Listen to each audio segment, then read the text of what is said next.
Hello and welcome. Well, being a parent these days is tough, so today we're going to talk about smartphones and social media. Our objectives: number one, to review the impact of smartphone and social media use on children, and number two, discuss what we as parents can do to help safeguard our kids. There is an amazing book called The Anxious Generation by Jonathan Haidt, and I think every parent and every educator needs to read this book. He gives a great timeline starting back in the 1990s when the internet came out for general public use.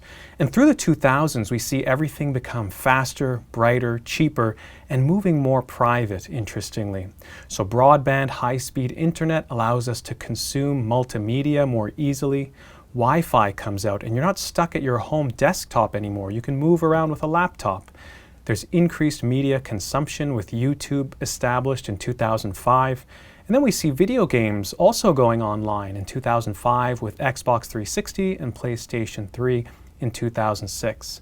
I like this quote from Professor Haidt where he says, "These internet-connected consoles enabled adolescents to sit alone in a room, playing for extended hours with a shifting set of strangers from around the globe."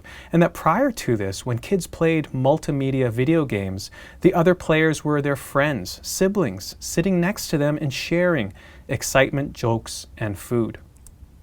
Well, the world changed on June 19th, 2007 with the iPhone release.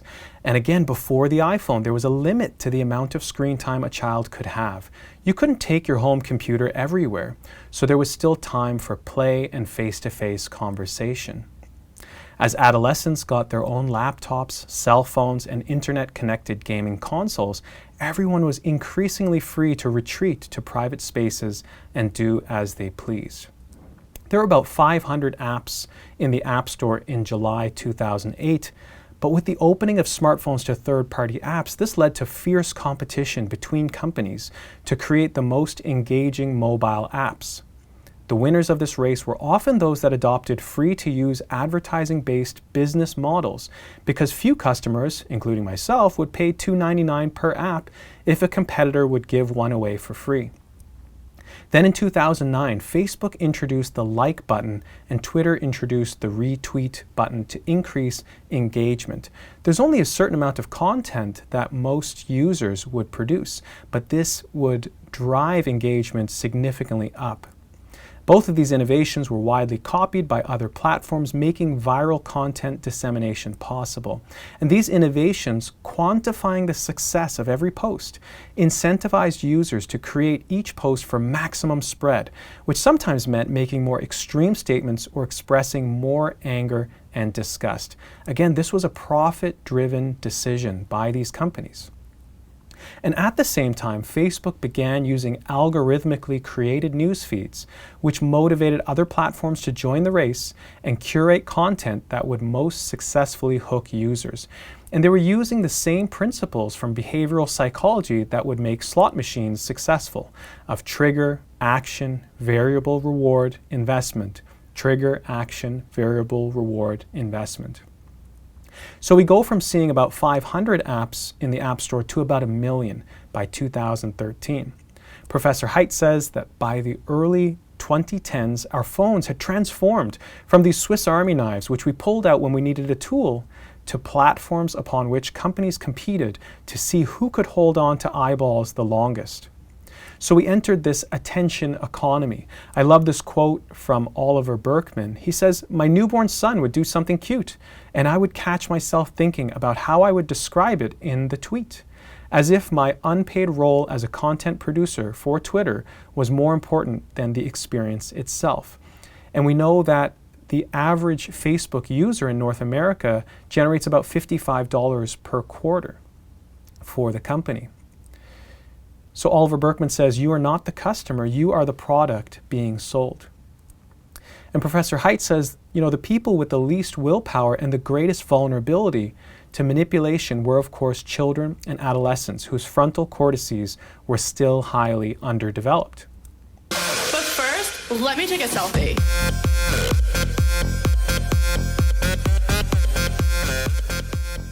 So then in 2010, we see front-facing cameras come out in phones and making the selfie much more easy to capture.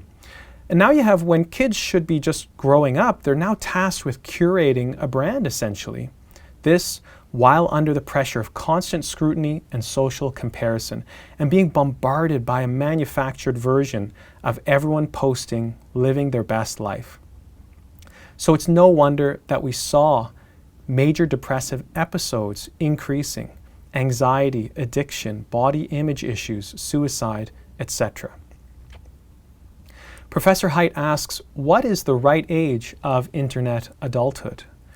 He says, note, we are not talking about the age at which children can browse the web, watch videos on YouTube or TikTok, but we're talking about the age at which a minor can enter into a contract with a company to use the company's products. We are talking about the age of which a child can open an account on YouTube or TikTok, etc., and begin uploading her own videos, getting her own highly customized feed while giving her data to the company to use and sell as it says it will do in the terms of service. Well, this age legally ends up being 13 years old. But we know from internal documents that were released by whistleblower Frances Haugen that Facebook has targeted children as young as 6 years old.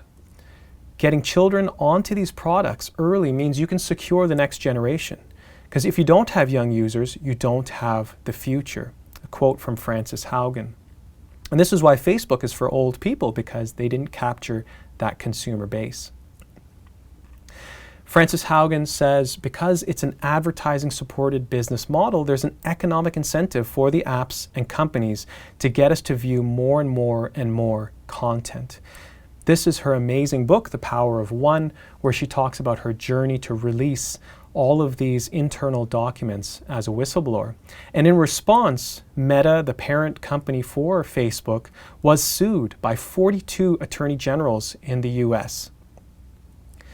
4 Ontario school boards are taking these companies behind Instagram, Facebook, Snapchat, and TikTok to court, alleging the platforms are knowingly harming students and disrupting the ways schools operate.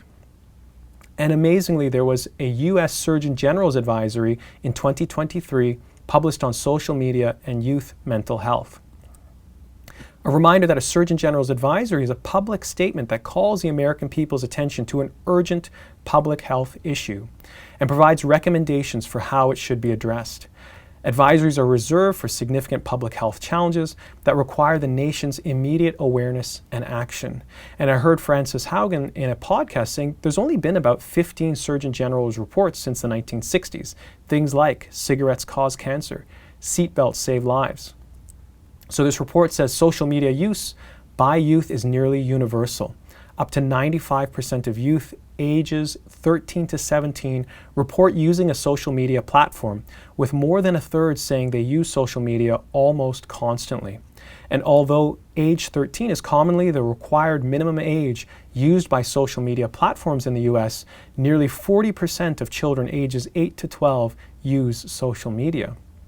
And that there is growing evidence that social media use is associated with harm to young people's mental health. So let's summarize what we've talked about so far. Number one, these for-profit companies have a responsibility to shareholders and not to your children.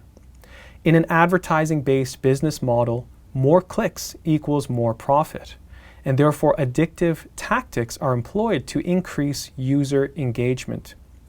That more extreme and inappropriate content is inevitably presented by the AI algorithm, as this is typically associated with increased engagement. That kids are especially vulnerable to social media's harm to mental health, and that companies market to kids to secure their future business. I like this quote from Frances Haugen. She says, but we shouldn't think about these things as binary. Yes, kids should have social media, or no, they should not. It should be around what are the rights of kids and their families and communities to having systems that are safe, developmentally appropriate, and where kids have a voice. That's the real question here. She underlines that what's not obvious to those who don't have kids this age is how alluring these platforms are and how hard it is for kids to self-regulate at this age when you have such powerful incentives keeping them glued to their phones. She reminds us that most people working at Facebook do not have a 10-year-old. Tech is a young person's game.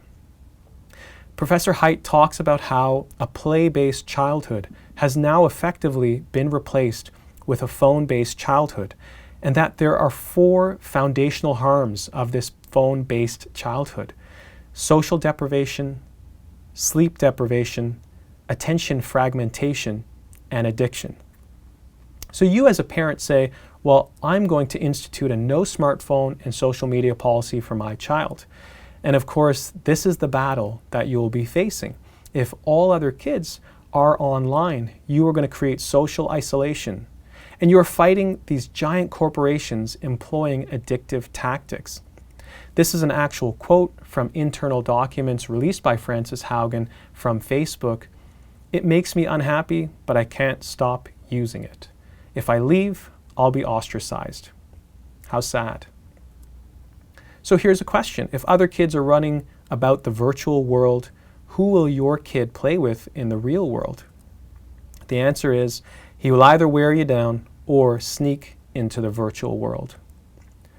So what can we as parents do? Professor Haidt gives 4 very practical foundational reforms. No smartphones before high school.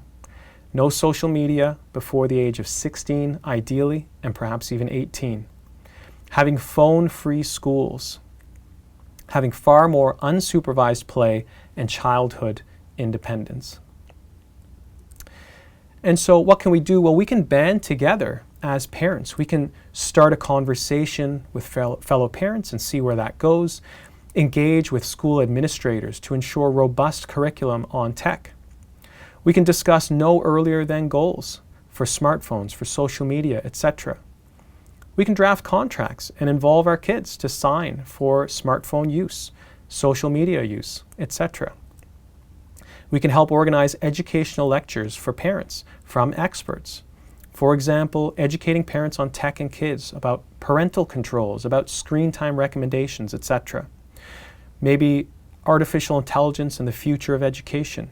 How about strategies on protecting younger siblings from older sibling content? Here are some additional resources. Books like iGen, The Coddling of the American Mind, Dopamine Nation, Free Range Kids, as well as the documentary The Social Dilemma on Netflix. A couple of websites, letgrow.org and Common Sense Media, are also excellent. A shout out for the Libby app, where a number of these books are available through your library. One last thing from Common Sense Media, I really like this. I think we need to reflect on how we interact with tech and being a role model. And I've learned a lot reflecting myself on trying to set device-free times and zones.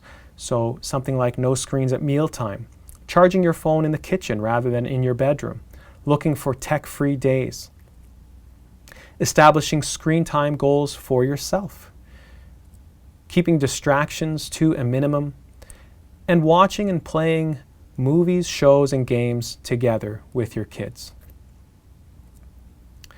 So this is the last slide. I think we want to try and pause on social media and screens so that our kids can be kids, so that they can enjoy their childhood, and so they can play. Thanks very much for listening.